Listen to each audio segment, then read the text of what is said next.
évidemment, vous aussi, répondre à ce super duel et voter. Soit vous pensez justement que c'est une défaite inquiétante pour l'avenir du Paris Saint-Germain, et notamment en Ligue des Champions, ou selon vous, c'est un simple accident. On va se tourner vers le président, l'heure de l'arbitrage. Oui, Hervé Penaud. alors c'est vrai qu'on sera tous d'accord, évidemment, que sans Messi et Neymar, c'est pas la même équipe. Mais je trouve que Raymond a pointé quand même un élément clé, à mon avis, c'est qu'il y ait Messi ou Neymar, ça restera ce milieu de terrain. Et puis, tu aurais même pu descendre, ça restera la défense. La défense. Ça restera la défense. Et ça restera le gardien. Et effectivement, malheureusement, il y a quand même des inquiétudes sur ce milieu et cette défense même. On n'a pas la sensation que ce soit du béton armé, c'est le moins qu'on puisse dire. Ils ont été mis en grosse difficulté sur effectivement les impacts, la vitesse de jeu, les déplacements de jeu. Dès la perte de ballon, jouer sur les côtés, eux, ils se retrouvent en difficulté. Et ça, malheureusement, quand vous allez jouer contre des grosses équipes européennes, ça va revenir. Que vous ayez Messi, Neymar ou pas, parce que vous n'allez pas non plus avoir 100% la balle. Donc, il y a un moment, il va falloir être capable, par le milieu de terrain, d'arrêter le bloc adverse. Ce qui avait été déjà les défauts les années précédentes.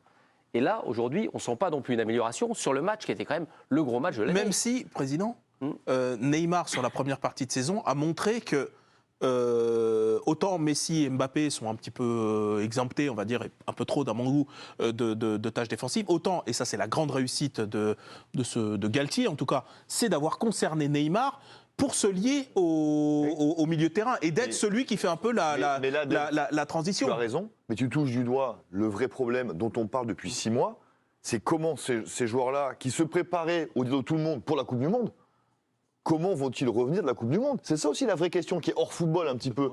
Comment Messi va gérer sa victoire, comment Neymar va gérer sa frustration et comment Mbappé va tenir physiquement. C'est aussi ça la vraie question, au-delà des plans tactiques. Président, vous donnez votre point à qui là, sur ce... Je donne mon point au jeune homme à ma droite, Jérôme Alonso, le jeune, et l'homme d'expérience. C'est comme ça qu'ils se sont présentés en tout cas. Au cœur du jeu, qui était tout proche justement de cette défaite, la première de la saison du Paris Saint-Germain, c'est Jérémy Janingro, notre envoyé spécial à Bollard. Alors Jérémy, c'est quoi votre avis, vous? C'est le simple accident ou c'est une défaite plutôt inquiétante? Bonsoir à tous. Simplement souligner aussi que c'est une ambiance exceptionnelle pour revenir aussi à vos premiers propos. Grosse ambiance ce soir. Vous l'avez vécu devant votre télé, mais c'était impressionnant à vivre depuis le stade, le 12e homme. Cette expression n'est pas galvaudée quand on va à Lens, et notamment pour un match comme ça face au PSG. Pour moi, c'est pas inquiétant au sens où je pense qu'on l'a tous vu, Paris est passé à côté. Verratti n'a pas fait un match, n'a pas la qualité qu'on attend de lui habituellement. Fabien Ruiz, qui avait été plutôt bon, meilleur face à Strasbourg, est passé à côté. Plusieurs joueurs n'étaient pas à leur niveau. Et on sait aussi que quand on parle d'inquiétude, c'est vis-à-vis des matchs de Ligue des Champions face au Bayern. Et ils ont cette capacité à switcher aussi. Donc c'est pas forcément par rapport à un match de Ligue 1, c'est mon avis en tout cas, qu'on peut jauger le PSG quand il arrivera au match face au Bayern. Et d'autant qu'aussi il faut souligner la qualité de cette équipe de Lens. Normalement Paris doit être meilleur que Lens, mais Lens a été excellent. Dès le début du match, on a senti vraiment que Paris n'était pas dans son assiette. C'est un match sans. Oui, mais Jérémy, ça veut dire donc qu'on ne les juge pas, quoi. C'est-à-dire que si on ne peut pas les juger face à un adversaire de Ligue 1, on ne les juge jamais. D'autant plus que cet adversaire de Ligue 1 est un adversaire de Coupe d'Europe, voilà. de haut niveau. C'est une équipe qui leur a mis l'impact physique au milieu de terrain. Et c'est là où ils ont été bouffés. Verratti rate son match aussi parce qu'il s'est fait bouger. Mais il a raté son match contre Strasbourg aussi. Parce qu'il s'est fait bouger. Je veux dire, voilà, et ils se sont fait bouger au milieu de terrain. C'est ça qui est vraiment inquiétant. C'est ça. Ils auront Messi, ils auront Neymar qui pourront garder le ballon, faire quelques trucs de temps en temps. On est d'accord. Mais leur faiblesse, je veux dire, athlétique au milieu de terrain, elle est là. À chaque fois que Lens a renversé le premier but, enfin le deuxième but, quand Fofana il sort au milieu de terrain, qu'il a accéléré, on a l'impression que les autres c'était des tracteurs qui avaient au milieu, ils n'ont jamais pu l'attraper. Et il est passé devant 2 joueurs au moins tranquillement. Donc c'est ça, moi, qui m'inquiète dans leur jeu. Bon, après, Fofana, il en explosera d'autres. Hein. On parle de mais de en Fofana. Coupe d'Europe, pour Bayern, t'en auras d'autres. T'as Kimmich qui va t'exploser. Le Bayern, mais bon. T'as Goretzka qui va t'exploser de la même manière. Oui, mais tous les ans, on fait le coup au PSG dès qu'il y a une défaite. C'est quand ils vont croiser le Bayern, Goretzka, machin, etc. Ils vont pas voir le jour. Bon, non, on est en train de discuter de savoir si c'est inquiétant par rapport à leur point faible. Moi, j'aurais été très inquiet s'ils avaient été au complet, c'est-à-dire en configuration, enfin, en tout cas en termes de 11 de départ, allez, peut-être à un nom près, en configuration Ligue des Champions. Moi, t'aurais rejoint. Effectivement, on peut pas à chaque fois attendre mi-février pour dire, bon, ben... Mais du coup, c'est pas le banc qui est inquiétant, du coup, Dave? Ah, mais ça, on le sait depuis le début, par contre. Ça, pour le coup, on le sait qu'il y a un delta incroyable. Pourquoi Christophe Galtier, il a aussi peu fait tourner l'attaque, notamment lors de la première partie de saison? Parce qu'il sait que derrière, t'as un gap et qu'il fallait absolument maintenir un certain rythme, assurer le beefsteak en Ligue des Champions. Qui n'est pas assuré en championnat. Et qui n'est pas assuré en championnat, voilà. Donc ça, moi, je peux l'entendre, oui, ça là-dessus. Ça veut dire quoi? Ça veut dire que le mercato estival, Carlos Soler, Hugo Ekitike, il est raté pour l'instant? Pour moi, c'est pas des joueurs qui ont le niveau du PSG. Ruiz, Soler, quand tu vois les milieux de terrain du Real, de Liverpool, de City, ils ne sont pas invités. Ils ne joueraient pas dans ces équipes-là, c'est une évidence. C'est des joueurs de complément, je dirais, intéressants. Mais aujourd'hui, ça reste un joueur. Ekitike, c'est elle au Bayern. C'est des joueurs qu'on peut acheter, que le Paris Saint-Germain peut acheter, parce que c'est peut-être quelqu'un qui sera super fort dans 2-3 ans. Mais c'est pas eux qui vont te faire gagner avec des champions. J'ai pas dit qu'ils allaient te faire gagner, mais tel, il va pas te faire gagner le Bayern non plus. Mais c'est des joueurs qui peuvent être intéressants dans une rotation. Très technique comme Soler, mais Soler, il avance comme un Solex des années 60. C'est une trottinette électrique ville de Paris qui marche pas. Ils se sont fait avaler. Non, mais ils se sont fait avaler physiquement et tout. C'est scalpés, ils ont été dévorés. Dévorés. Mais alors après, tu reviens d'une coupe du. Non, mais tu reviens aussi d'une Coupe du Monde. Et puis sincèrement, sans Mbappé. Il a été un peu esselé, il n'a pas été au top du top. Donc, c'est quoi le PSG si tu enlèves les 3 mégastars? Ça rentre dans le rang. Ah non, mais t'as quand même des bons joueurs, il ne faut pas non plus. Oui, mais t'as un bon gardien. C'est une traction. On ouvrira ce débat plus tard. Il a relancé, ce soir, c'est bien, Donnarumma, il a relancé Navas. Parce qu'il va jouer en coupe, Navas, à Château. On en parlera tout à l'heure. On va aller voir Romain, parce qu'il y a eu des réactions déjà dans ce match. Absolument, une première réaction de Marquinhos chez nos confrères de Prime Video par rapport au match. Marquinhos, l'équipe de Lens a été plus efficace, ce fut un match très intense, ils ont gagné plus de duels que nous. Messi et Neymar sont de grands joueurs qui nous permettent de marquer, mais ce n'est pas à cause de ça. Il faut juste retrouver de la cohésion. On n'a pas été ensemble pendant plusieurs semaines. Retrouver de la cohésion, c'est le message du capitaine parisien. Vous êtes d'accord, Jérôme? C'est la cohésion qu'il a manqué au Paris Saint-Germain ce soir? Marquinhos, il fait une interview à chaud après un match qu'on a tous fait. Ça veut dire que ça ne veut rien dire. Il y a quand même un mot, il parle de cohésion. Il dit qu'il y a un problème de cohésion. Toutes les grandes équipes du monde et d'Europe sont dans le même cas. Toutes les équipes qui ont des internationaux à chaque poste de l'équipe sont dans le même cas.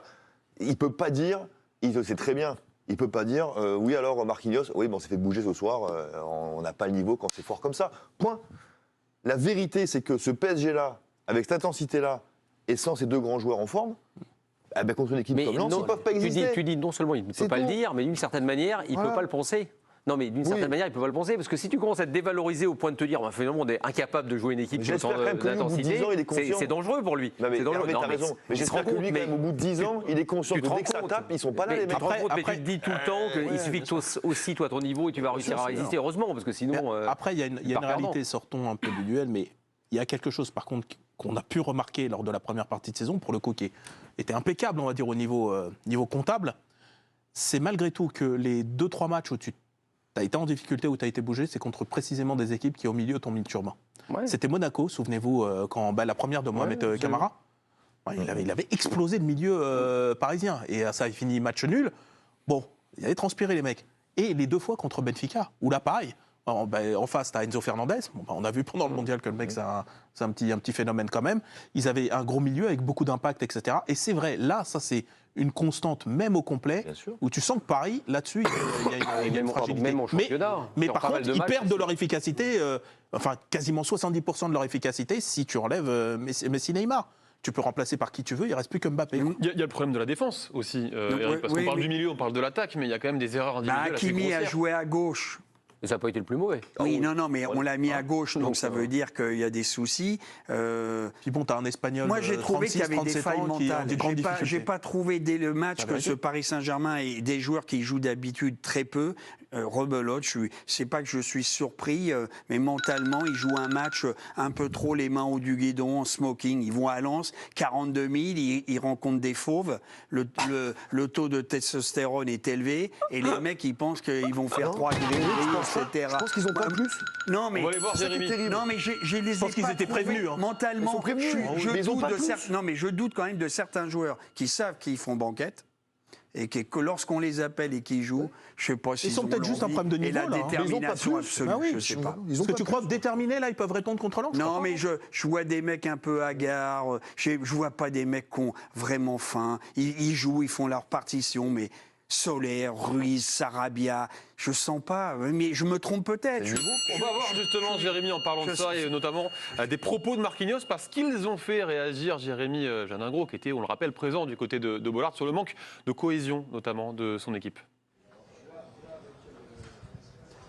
Oui, et d'ailleurs, je vais rebondir sur ce que disait Éric Blanc sur le plateau, ce manque d'envie mentale et de préparation, parce qu'en fait, ce qu'on a vu en fait avec ces joueurs-là, c'est qu'ils n'étaient pas au niveau. Par exemple, Fabien Ruiz qui perd des ballons qu'il ne doit pas perdre à ce niveau-là, Verratti qui les perd aussi.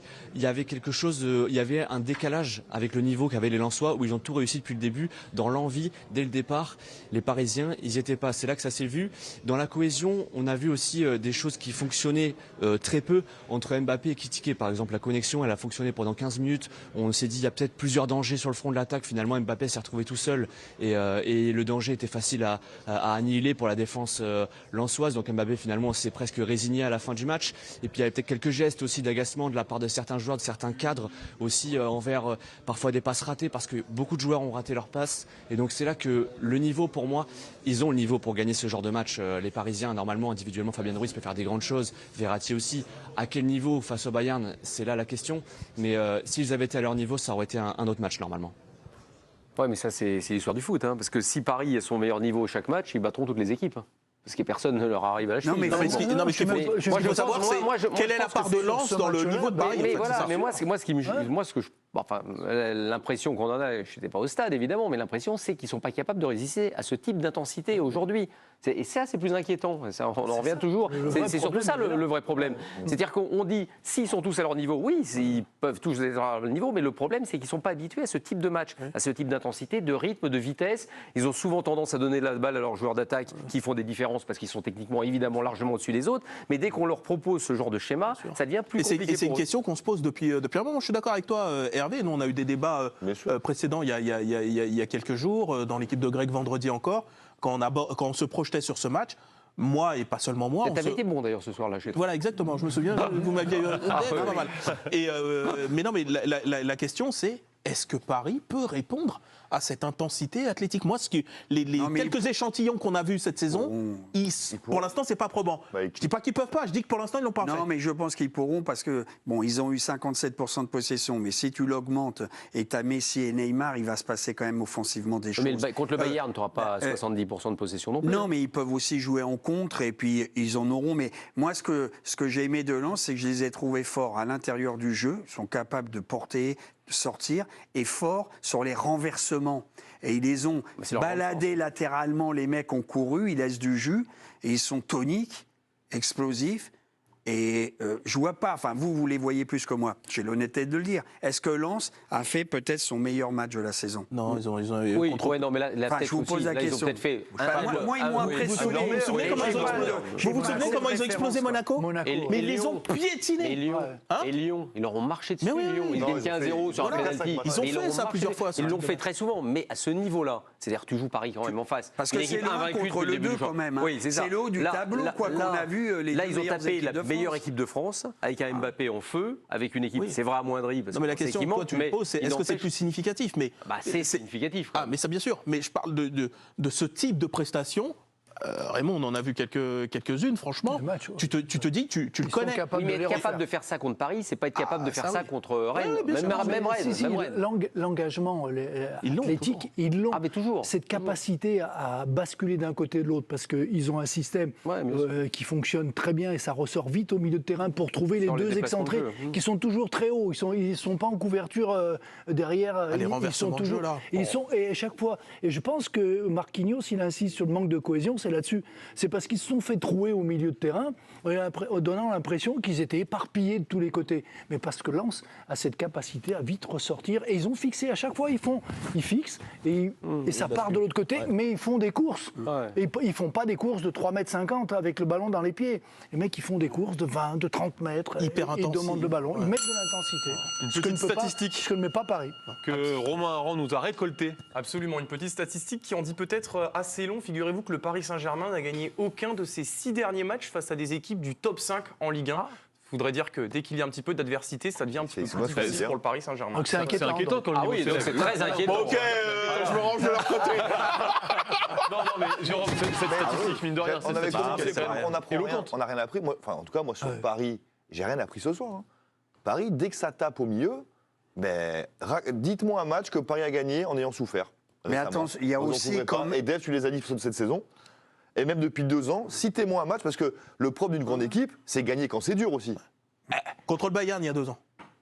Ça avait été une folie furieuse. Ouais. Ce match l'absence de Lewandowski avait quand même fait du bien quand même. Oui, bien sûr. Mais bon, mais ils avaient souffert une tempête, mon Dieu. Donc depuis ça, je cherche, hein, c'est plus dur. mais regarde la stat, les stats. Enfin, après, on est les chiffres. Je suis pas toujours pour les stats, mais là. Mais il peut... En fait, tu les utilises quand ça t'arrange. Oui, Messi. Oui. Peut-être, mais... Top 5 de la Ligue 1. Non, mais je sais pas, j'ai lu quelques informations. Alors, je sais pas si c'est pour l'année prochaine. Est-ce que ça pourrait être maintenant? Si t'as lu pour l'année prochaine les infos, Non, mais- elles vont pas nous servir dans le débat. Ah, si, laisse-moi l'horoscope terminer. que t'as lu. Moi, j'affirme pas des trucs dans le mercato à 100%. De Jong est dans le viseur.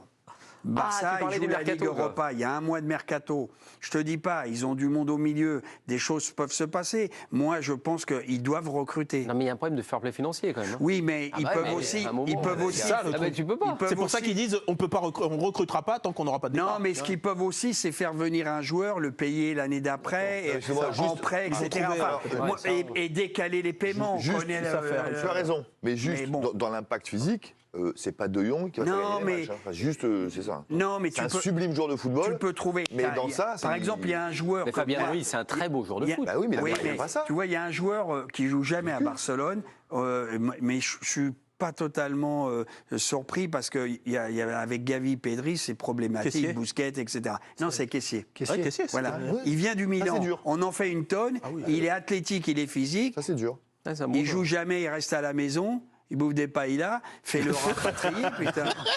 On peut pas s'empêcher de partir sur le Barça, Eric. hein. Moi, je prends. On part Mais non, en débat mais- Barça, là. Si je te laisse, on part en débat Barça. Non, mais Kessié, il peut donner, non? Toi qui le connais bien. Oui, ah bah non, très très bon joueur. C'est- Très bon. Il Très bon pourrait joueur. s'insérer. Mais enfin, dans le s'il a milieu. mangé trop de paella, il faut déjà le faire Non, dégager. Et puis, mais malgré tout, Il mange que les moules. là, on fait un focus sur le milieu. Carton jaune. Et quoi, Carton mais jaune, c'est- Rico Delaborde. Putain, mais je Rico Delaborde. critique pas, j'adore la paella. Non, mais- Ne me faites pas un procès d'intention. Non mais on fait un En focus, Espagne, tu bouffes de la on fait paella, un il y a un jour focus sur le deux. milieu. Si on peut revenir sur le foot. Non, mais on fait un focus sur le milieu. La défense, ça vous inquiète pas? Je te l'ai dit tout à l'heure. Oui, Oui, mais non, mais parce que là, on est là Oui, depuis on tout à a l'heure, on Marquinhos, détaille, on Sergio dissèque, Ramos on qui machin, passe au etc. travers Verratti. sur- Autre Mais parce on que a raison. le petit problème que tu as quand tu juges les défenses parfois, c'est la qualité du milieu. Oui. C'est-à-dire que quand tu n'as pas de milieu qui te protège, Oui. bah, ta défense elle est sacrément en difficulté. Mais Ramos, protégé ou pas, Oui, si vous, ça, depuis c'est le début de la saison, Bah, son dès qu'il y a un mec Il soit très protégé. qui a un peu d'appui, qui va vite, qui, je le sens. Bah, son intervention sur le deuxième but. Marquinhos se fait avoir Ouais. sur le crochet Oui, d'Openda. aussi. Aussi, donc. Oui, c'est une Mais division qui est en difficulté de la même manière. Marquinhos, c'est des vraies questions maintenant depuis plusieurs mois. L'élimination, je trouve, contre le Real, où il est un peu impliqué et tout quand même Un beaucoup. peu. Ah bon, ouais. Voilà. Ah, mais j'essaie de. Bon, on va pas tirer sur l'ambulance. Mais je trouve que lui, il y Sur a un le cim- avant-après. Là, c'était sur le cimetière. Quelques semaines avant, le mec, il est injouable. On en parle comme du mec absolu, etc.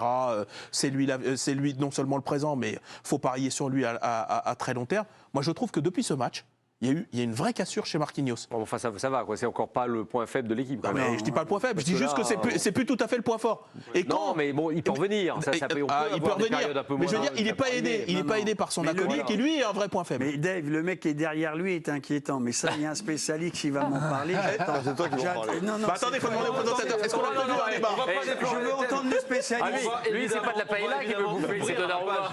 Les gardiens du Paris Saint-Germain, mais pas tout de suite, parce que d'abord, on va aller voir Romain Aran, qui a une réaction à nous faire lire, celle de Christophe Galtier. Oui, il est inquiet. Lui aussi, on va le voir. J'ai eu du mal à reconnaître mon équipe. On prend des buts sur leur point fort qui est la profondeur. On les a joués à l'opposé de comment on devait les jouer. On s'est liquéfié. Les erreurs techniques ont été préjudiciables. On n'a pas réussi à créer les relations qu'on a l'habitude de créer. Christophe Galtier, donc l'entraîneur du Paris Saint-Germain. Là, Jérôme, c'est un peu plus intéressant que Marquinhos. Hein. Ah oui. Oui, mais toujours. Non, mais Christophe Galtier, on peut lui reprocher des choses, mais en tout cas, en avant et en après-match, Il dit les je choses. trouve qu'en tout cas, il dit les choses, franchement, même parfois souvent avec son cœur, et avec un œil plutôt dur et juste parfois. Moi, je le trouve honnête dans ses déclarations, et en tout cas, je le trouve plus intéressant que celles de ses joueurs. Mais ce qui est encore plus inquiétant que le match, c'est s'il dit on s'est liquéfié. Là, je trouve que de la part d'un entraîneur dire ça de son équipe, alors là, je pense qu'il va y avoir resserrage de vis dans les prochains jours. Parce que là, c'est quand même inquiétant, ça. En fait, il nous retranscrit son vrai ressenti, j'ai l'impression, de Galtier. Mais ça veut dire Il maquille pas ses émotions. ça veut dire qu'il se met dans l'équation aussi, parce qu'il dit on les a joués à l'opposé de ce qu'il fallait faire. Donc j'imagine. Alors. Oui, peut-être qu'ils n'ont pas fait ce que lui il attendait qu'ils fassent. J'imagine mal l'entraîneur dire Là, ça tu vois, lui-même. par c'est exemple, ça. Dave, typiquement le 3e but. Oui. C'est-à-dire, quand tu fais une vidéo, j'imagine, sur le RC Lens, c'est l'action que tu vois 50 fois. qu'il va venir chercher. 50 fois. Il y a eu la T'as pause, il pas a eu le le droit temps de la d'encadrer sortir. les gars. Quoi, donc. Tu peux pas la sortir comme ça dans l'axe, ça va mettre du but, dos tourné, c'est impossible. C'est impossible. Et je pense tiens. qu'il faut aussi dire Vous ça. entendez la petite sonnette, Jérôme, c'est parce que notre envoyé spécial, Jérémy Janingro, nous appelle à Bollard. Il a envie de réagir à la Jérémy. déclaration de Christophe Jérémy, vas-y. Galtier, Jérémy. Il a l'air déter. Ah oui, il était déterminé. Ouais, énervé. Hein. Oh là là. Non, pas énervé. Simplement sur ce que dit Christophe Galtier. Il dit qu'il a vu ses joueurs se liquéfier. Je pense vraiment qu'il les a pas reconnus. Comme nous en tribune, on reconnaissait pas les joueurs du Paris Saint-Germain. Mais ça, je l'avais déjà exposé. Ces changements, ils étaient intéressants à Christophe Galtier parce que il sort des joueurs plutôt physiques qui peuvent apporter du tonus comme Fabien Ruiz et Danilo pour faire rentrer des jeunes. Garbi, on a vu rentrer Zaïre Emery aussi, Vitinha qui sont plus des joueurs de ballon. Donc ça peut être aussi un avertissement à certains cadres qui n'ont pas répondu présent. On a trouvé ces changements assez intéressants vu des tribunes. Et puis finalement, ces circuits de passe qui n'arrivaient pas à être trouvés et que devaient trouver justement ces jeunes joueurs ont été compliqués jusqu'à la fin. Mais on retiendra aussi cette note positive de ces joueurs qui ont réussi à faire leur première apparition pour Garbi, 5e pour Zaïre Emery, qui montrait que ils peuvent quand même jouer à ce niveau-là. Mais ces changements, ils sont pas insignifiants non plus. Christophe Galtier que l'on écoutera tout à l'heure évidemment en conférence de presse lorsqu'il viendra s'exprimer au micro. Il a parlé des jeunes, Jérémy Janingro. C'est un thème qui peut être intéressant quand les remplaçants du Paris Saint-Germain, Dave, ne sont pas au niveau. Ouais, après ça c'est une équation depuis, j'ai l'impression depuis l'arrivée de QSI. C'est comment établir la passerelle, je veux dire viable, pérenne, pas juste les coups d'un coup. Tu sais, en été, là, quand il manque un peu quelques mondes dans l'effectif, là, tu fais jouer un petit peu et tu dis, ah tiens, Ayed, de nouveau, ils sont passés. Puis en fait, dès que l'automne arrive, tu les vois plus, les mômes. Donc voilà, maintenant, on sait, je veux dire, là, on parle du PSG. La tentation, elle est grande parce qu'au niveau affectif, c'est vrai que c'est toujours bien de voir la promotion et l'éclosion d'un Minot, d'un Titi en l'occurrence, et le faire grandir. Mais le niveau qui est requis pour jouer au PSG, ça, attention, non mais c'est vrai, hein. Tu vois, c'est compliqué, il y a un delta. Là, il rentre, mais parce que t'as pas Neymar, parce que t'as pas Messi. Enfin, Non, mais en fin de match, on dit ça sur le PSG depuis longtemps. Eric peut en parler. Le Barça, ils font jouer des jeunes joueurs, ils arrivent à les sortir. Le Real sort des jeunes joueurs qu'ils arrivent à faire jouer. Et il n'y a pas, ils ne se posent pas ces questions-là. Puis après, c'est le problème des jeunes qui arrivent. Je veux dire, est-ce qu'ils sont au niveau? Est-ce qu'ils ont la capacité? Et est-ce qu'ils sont assez patients? Je veux dire, pour pouvoir faire quelques bouts de match et qu'on puisse les intégrer après. A priori, c'est une politique qui va se mettre en place et qui va accélérer avec le nouveau centre. 17 terrains, paraît-il, sur le nouveau centre de formation des pros, etc. Ils en forment déjà des bons. Donc, ils vont peut-être, avec la banlieue parisienne, avoir une vraie volonté. Mais aujourd'hui, faire jouer des jeunes, ils sont 8 sur un strapontin. Donc, ils jouent jamais. On va être sérieux. Il n'y avait pas un duel, non? Ouais, on a vu Non, mais il y a eu le un résultat du duel s'afficher avec Il y a eu un une accident. victoire assez nette de Raymond Domenech et de Jérôme Alonso. Non, mais c'est juste un 312%. accident.